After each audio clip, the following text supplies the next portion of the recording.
Hola, buenas tardes. ¿Cómo están? Hola, profe, muy bien usted. Muy bien, muy bien. ¿Cómo les ha estado yendo? ¿Cómo va esa práctica? ¿Dudas, inquietudes? Cuanto a la Vamos bien. práctica, bien, profe, ya Sí. sí, pues por nuestro lado ya está, faltas como el video. Ya hay que estudiar es para el Ah, bueno. parcial del jueves, que ese sí me tiene preocupado. ¿Y eso por qué? No, mentiras, no, hay Bueno, que estudiar, hay que prepararlo, pero sí. Más que complicado es como mucho tema, pues creo yo que se abarca. sí, sí es. Pero vea, los exámenes, digamos que yo hago una parte conceptual. Pues, pero sencillo, ¿cierto? ¿Cuál es la diferencia entre sistemas combinacionales y secuenciales? Convierta este número de binario a hexadecimal. Cositas así, pues, muy puntuales que van a dar como respuesta a toda esa parte conceptual. Que hay otro gran tema ahí, pues, como que pueda uno, que, pues, que ustedes deban responder, pues, el diseño combinacional. El diseño combinacional es que ustedes puedan armar desde una problemática, puedan armar una tabla de verdad y que respondan ahí por ese lado. Y fijo, casi que fijo, va un diseño de una máquina, de un detector de secuencias. Ahí están los grandes, pues bueno, bueno, de pronto me estaba escapando los decodificadores, los codificadores, los multiplexores y demultiplexores. Son como los grandes temas. Obviamente, pues debajo de todo eso, pues está la parte de que ustedes entiendan, pues pasar números binarios, que sea que entiendan pues como eh, toda esa manipulación que hay debajo de todos esos números, esas cositas ahí. Pero mire que no es muy complejo. Sí, yo sí entiendo pues que sí hay mucho tema, pero aparte de eso no hay mucho pues ahí. Ahora más tranquilo que Profe, por casualidad está hablando.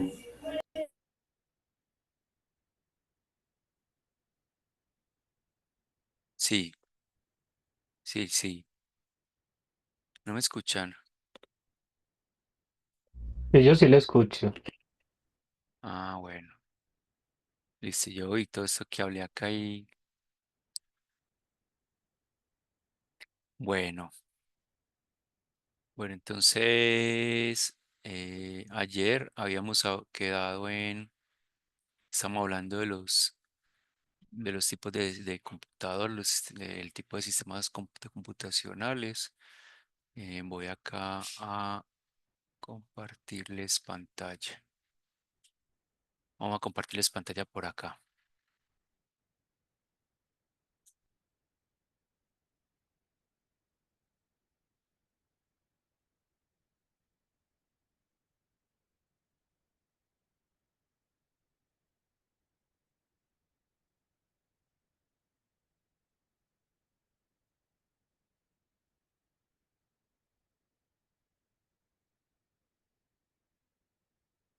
Yo les comparto acá.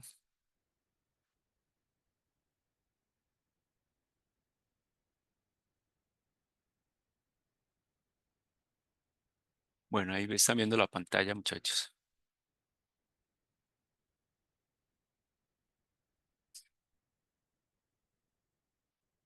Sí, profe. Sí, bueno, listo. Bueno, entonces, eh, bueno, entonces estamos hablando de cómo ha evolucionado el mercado de este tipo de sistemas de cómputo.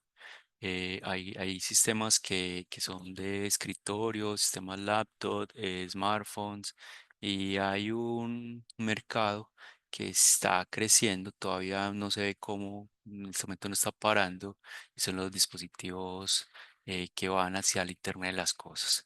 Ustedes saben pues que cada vez estamos más transversalizados por este tipo de dispositivos y ahí vemos pues como la tendencia. Bueno, de la parte en el mercado de los servidores, pues ahí van viendo pues cómo ha estado creciendo. Como les decía, este es unas gráficas que me gusta mostrarlos para que ustedes vean pues la evolución y hacia dónde van los sistemas computacionales que de alguna forma pues les va dando como indicios eh, laborales y de mercado. No quiere decir que algunos sistemas de cómputo estén desapareciendo, solo que hay otros que están creciendo mucho más que otros. Esta gráfica nos permite ver cómo ha evolucionado el poder de cómputo de los sistemas de los procesadores. Vemos que en esta temática existe la ley de Moore. La ley de Moore dice que cada 2 años se vamos a tener el doble de transistores en un procesador. ¿Eso a qué lleva? Eso que lleva a que cada 2 años se han estado produciendo procesadores que tengan el doble de poder computacional. Más que una ley o digamos que esté viendo el futuro, señor Moore, es como más bien una política de desarrollo de Intel. Ellos más o menos lo que dijeron fue, vamos a proyectarnos a que Intel produzca procesadores cada 2 años con el doble de potencia que su antecesor. De esta manera se ha visto cómo desde el 71 han estado apareciendo procesadores cumpliendo esa ley de Moore. Más que una ley, más bien es una proyección, una política de desarrollo de Intel. Vamos a ver por acá algo que pasó por aquí en el 2000, que es algo pues que tiene que ver mucho pues como con lo que estamos viendo. ¿A qué se debe? La pregunta acá es a qué se debe que podamos o que hayan podido tener más transistores dentro de un procesador. Básicamente es a que los transistores con el avance tecnológico, el avance en la física, el avance científico ha permitido que los transistores sean mucho más pequeños. Hemos estado hablando aquí de transistores. ¿Quién me dice por qué es importante mencionar aquí los transistores?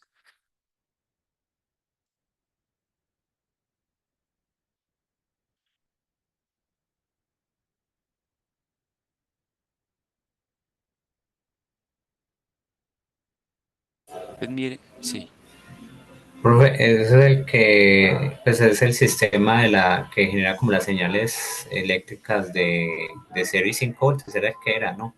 exacto. Es el componente electrónico que sustenta nada más y nada menos que las compuertas. Con las compuertas, digamos que físicamente las compuertas usan toda esta parte de los transistores, la parte del silicio, la parte de los semiconductores y de ahí da pie a que podamos implementar toda esta teoría de la álgebra booleana que... Un momento, muchachos.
Listo, muchachos. Entonces, gracias por acá. Entonces, esos transistores son esos elementos electrónicos o eléctricos que permiten el manejo de esos niveles de voltaje, que hacen que podamos eh, implementar toda esta lógica, toda esta teoría de la álgebra booleana en dispositivos físicos.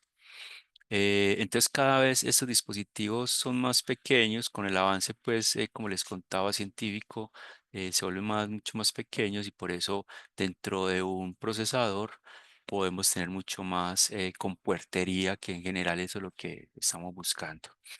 Eh, entonces, el tamaño pues, de estos dispositivos se ha vuelto cada vez más pequeño, hablando ya de los nanómetros. Eso es 10 a la menos 9, que realmente es algo pues bastante pequeño. Eh, eso ha permitido digamos que nosotros podamos tener en nuestro bolsillo, lo que tenemos pues en nuestros celulares, un sistema mucho más potente computacionalmente que el primer computador que ocupaba todo un piso de un edificio. El poder de cómputo ya está tan integrado que ya podemos tener todo un computador mucho más potente que ese monstruo de computador, eh, poderlo tener en nuestros bolsillos. Si la evolución de la tecnología no hubiera pasado como pasó, eh, el procesador que tenemos integrado en nuestros celulares, si, no, bueno, si lo estuvieran construyendo con la tecnología inicial, ese procesador ocuparía fuera del mismo tamaño que un automóvil, pues realmente fuera bastante grande. Bueno, ¿alguna duda? ¿Un comentario? Yo soy. Bueno, ¿cómo? Profe, que ¿Vamos bien? esos transitores primero eran los que eran con bombillas. Sí, antes de la era de los semiconductores, esos dispositivos eran hechos a partir de tubos de vacío. Entonces eran unas cosas grandes que calentaban horriblemente, se quemaban demasiado, se dañaban Y eso pues realmente el salto de los tubos de vacío a la tecnología de los semiconductores permitió que todo este boom tecnológico pudiera pasar. Bueno, entonces, viendo aquí mucho más detalle la ley de Moore, aquí está pues alguna lista de algunos procesadores que fueron saliendo en el transcurso pues de los años, del tiempo, y acá entonces vamos mirando que pasaron muchos, llegaron muchos, aparecen muchos procesadores. Si ustedes ven por acá, pues el crecimiento en este caso era del 52% por año más o menos, pero a partir del 2002, 2003, 2004, se redujo un poco el crecimiento, pasó al 22%. Vamos a explicar qué pasó por acá. Bueno, otro componente que podemos revisar acá es la evolución de los procesadores con respecto a las memorias. Los procesadores han tenido una evolución considerablemente buena, las memorias no tanto. Eso ha permitido que haya un gap de rendimiento entre las memorias y los procesadores. Vamos a ver que ante dificultades que se presentan, siempre hay alguna solución, o por lo menos hay soluciones que van aflorando. Cuando estemos viendo el sistema, ya viendo cómo implementar el procesador, vamos a ver qué técnicas hay para lidiar con este gap.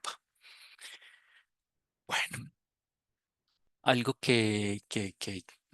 digamos que debemos conocer acá, a partir de esta temática, son los sufijos para para las cifras muy grandes o las cifras muy pequeñas. Sí, en ingeniería usamos mucho estos sufijos, esos prefijos, realmente que nos permiten hablar de cantidades muy grandes, cantidades muy pequeñas.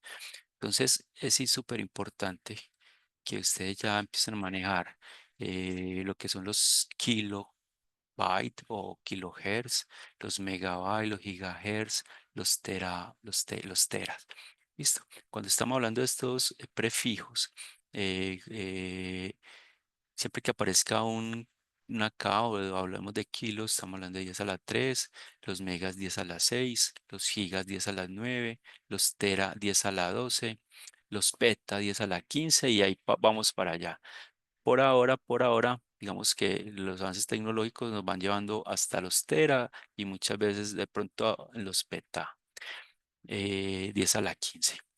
Con el avance tecnológico, pues es probable que llevamos llegando pues como a a estas otras cantidades. Entonces, en cantidades muy grandes, ya sabemos cómo son kilos, megas, gigas, tera y peta. Pero también tenemos que estar hablando de las cantidades muy pequeñas. Eh, ¿Quién me dice cómo le llamamos a 10 a la menos 3? O sea, esas de cantidades grandes. Vamos a ver las cantidades pequeñas. ¿Quién me dice cómo le llamamos a 10 a la menos 3? O sea, recuerden que 10 a la menos 3 es dividir por 1000.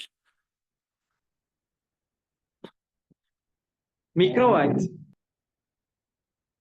Bueno, no le pongamos la unidad, solo pongamos el prefijo. Mili, Mili, ¿cierto? Mili. 10 a la menos 6, ¿cómo lo llamamos?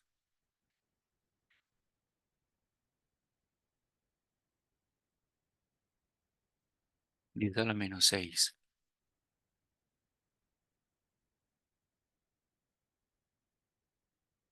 Micros.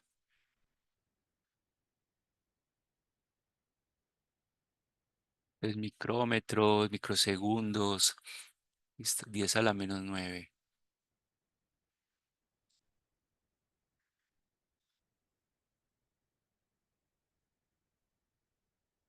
Nano.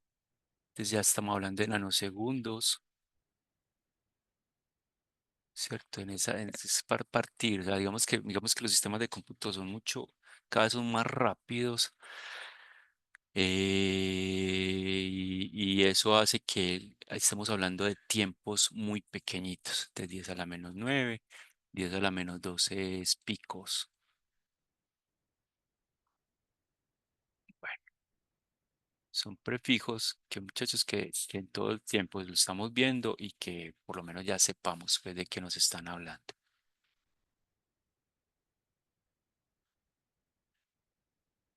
Listo, ya le toman el pantallazo.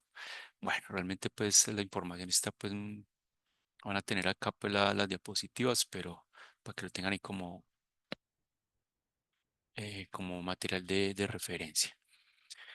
Bueno, entonces recuerdan que ahorita les dije que por acá en el 2002, 2003 pasó algo. Lo vamos a ver acá qué fue lo que pasó y cómo se ha lidiado con esa situación.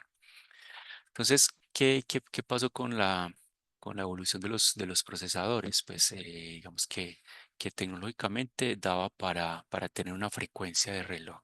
Recuerden que ya sabemos que es un reloj, sabemos que ese reloj es el que alimenta el cambio de operaciones, y entonces empezamos a trabajar con 12.5 MHz, pues por acá en el 82. Entonces, la tecnología iba avanzando y permitía que los procesadores fueran más rápidos. 66, 200, por aquí hubo un salto vertiginoso entre 200 MHz y los 2 GHz. Y bueno, esa era la tendencia. ¿Cómo se volvían más rápido los programas?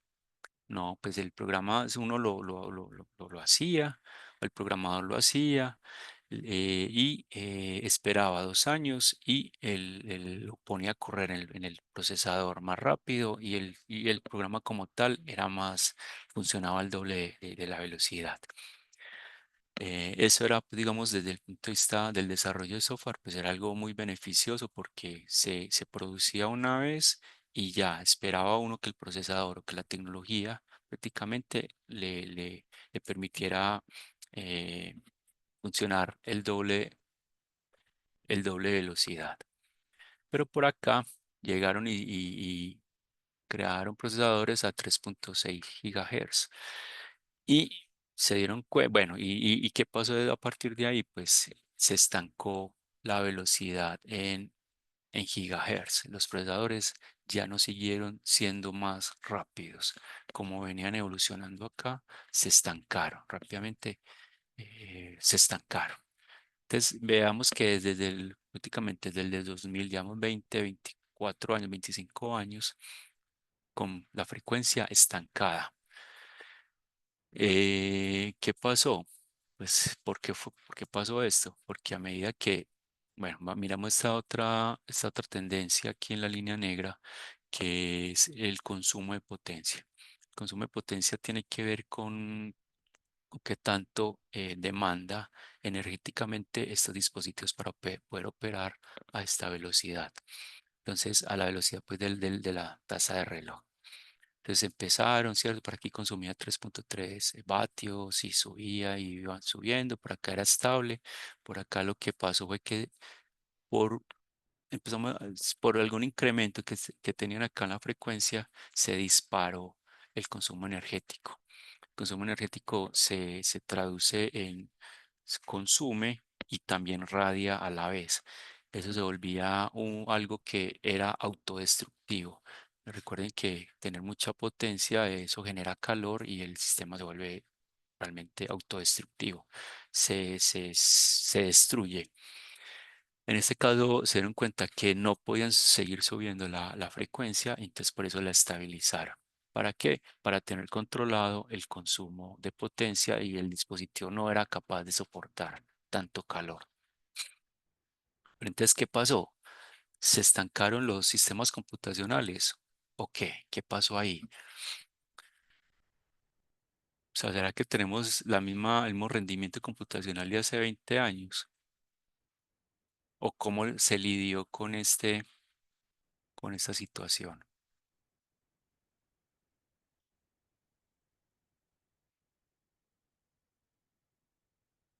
Miren, miren que a partir de acá, de este año, ya empezaron dijeron, listo, no podemos crear más procesadores con frecuencias más altas.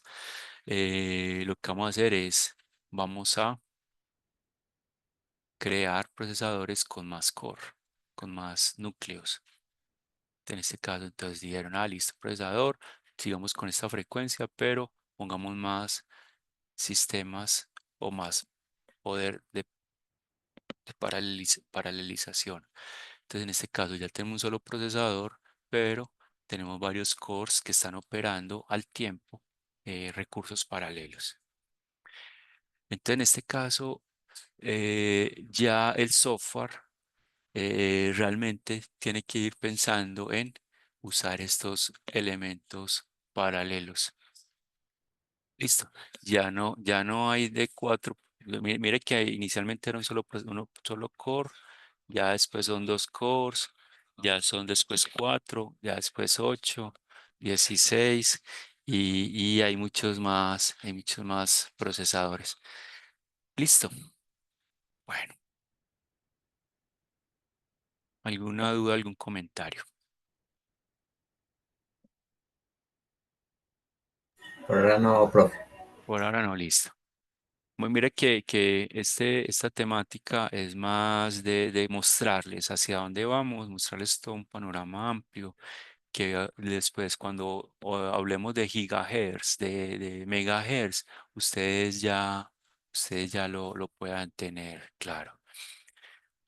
Vamos a ver cómo se articula tanto el hardware como el software de sistema, como el software de aplicación.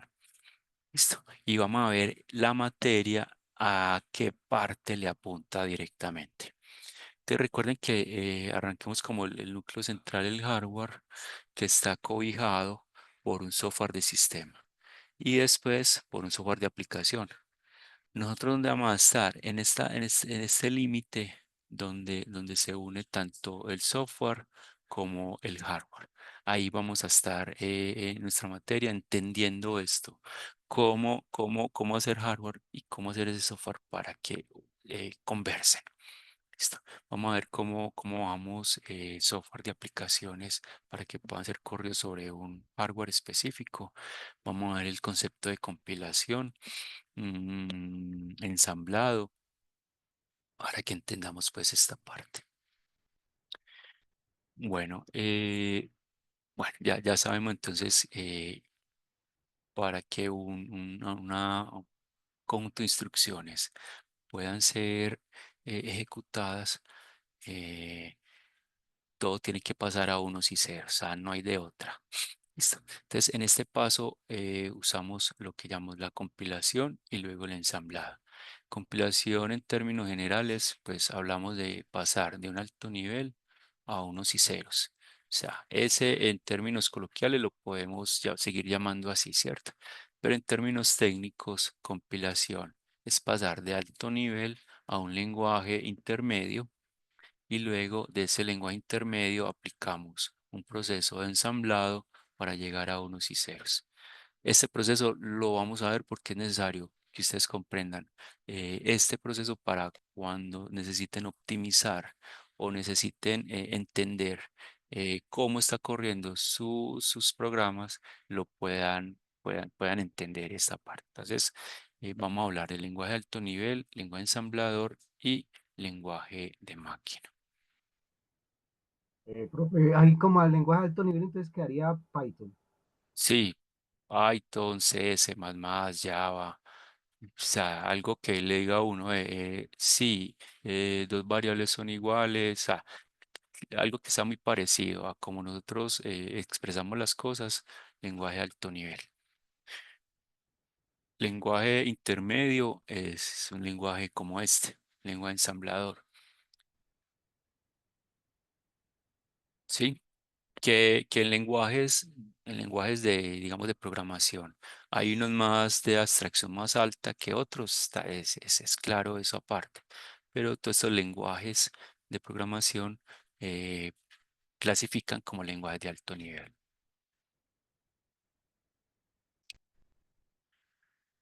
Bueno, también vamos a hablar de dónde guardamos las instrucciones y dónde guardamos los datos.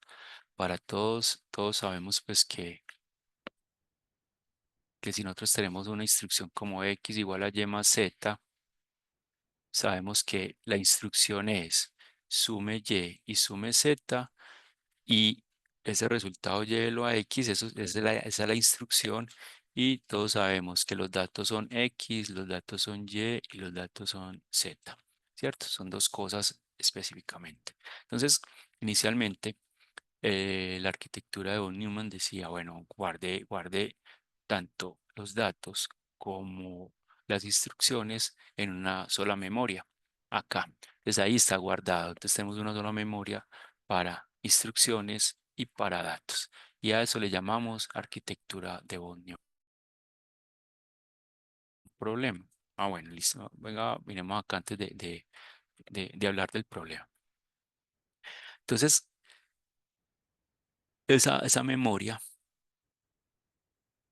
y ocurre pues conceptualmente ahora, y es que para cada programa el sistema operativo les guarda o particiona su espacio de memoria para varias sesiones.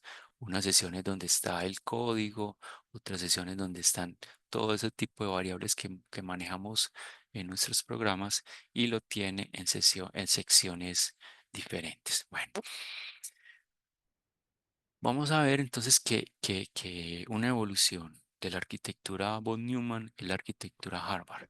Y lo único que hizo fue particionar o simplemente discriminar una memoria para datos y una memoria para instrucciones. Y con eso se libran un montón de problemas de cuellos de botella, de rendimiento, y con eso pues simplemente ya tienen una arquitectura que tiene nombre propio, la arquitectura Harvard.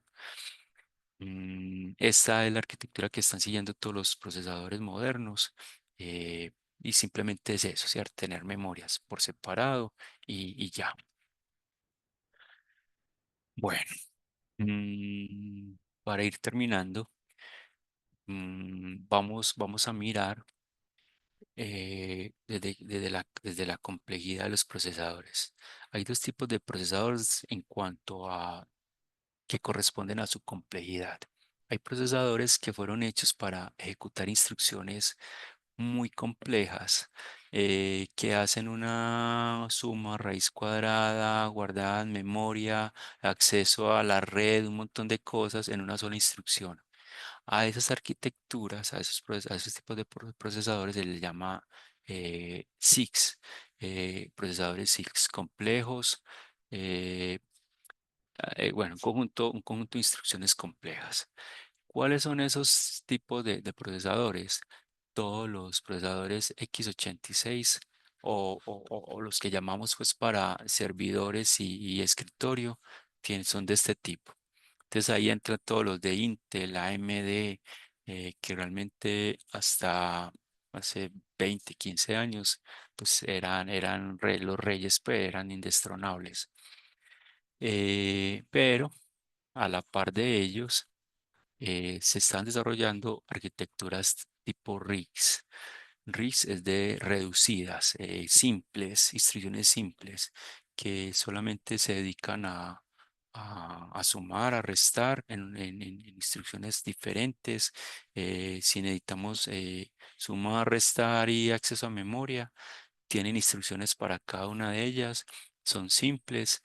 Hay muchas instrucciones, un programa requiere muchas instrucciones, pero las instrucciones son muy optimizadas, son simples y son súper optimizadas.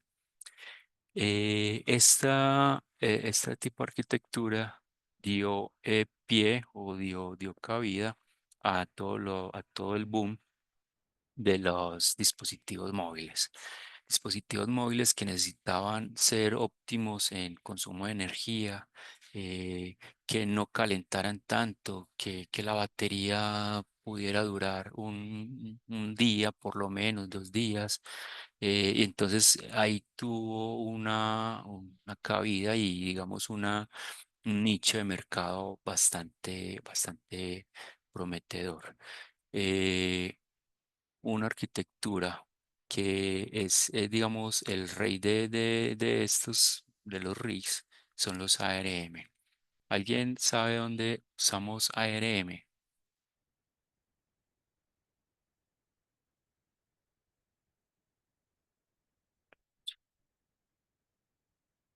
Los teléfonos, también hay computadores con ese.